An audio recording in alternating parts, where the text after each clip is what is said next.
اس دل و دماغ کا ایسا جامع الصفات سردار کسی قوم کو خوش نصیبی ہی سے کہیں مدتوں میں ہاتھ آتا ہے۔ جنہیں یہ نعمت ملی انہوں نے قدر نہ کی۔ وقت پر نعمت کی قدر دنیا نے کب کی ہے؟ دولت کیا ٹھہرنے والی اور نعمت کیا رکنے والی تھی؟ ایک آنی دولت اور فانی نعمت تھی، آئی اور گئی۔ اور پھر مسلمان، انہوں نے اپنی 1300 سال کی تاریخ میں قدر کس کی پہچانی ہے؟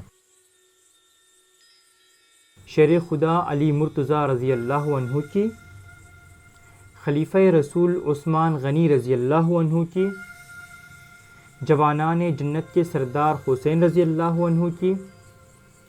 جب اپنی شور بختیوں سے ایسے ایسے سرداروں کی قدر نہ پہچانی تو اسے کیا غم و ماتم کہ ان کے غلاموں کے غلام محمد علی کی ناقدری رہی، اور اسے خواہ مخواہ شور بختی ہی کیوں قرار دیجیے۔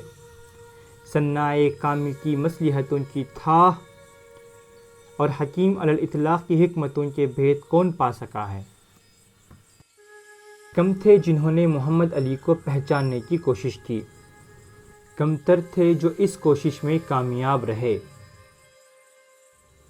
ادب و سیاست، خطابت و صحافت، قیادت اور انشا پردازی، طرح طرح کے گہرے گہرے نقاب کچھ اس طرح تہ بتہ پڑے ہوئے تھے کہ چہرے کے اصلی خط و خال اور بشرا کے حقیقی حسن و جمال کا مشاہدہ دشوار ہو گیا تھا۔ مبارک تھے وہ جنہوں نے قریب آ کر دیکھ لیا، مبارک تر تھے وہ جنہوں نے دور ہی سے فراست ایمانی کی روشنی میں بھانپ لیا، اور جیتے جی نہ سہی مرنے کے بعد یوں فاش و برملا کہہ دیا۔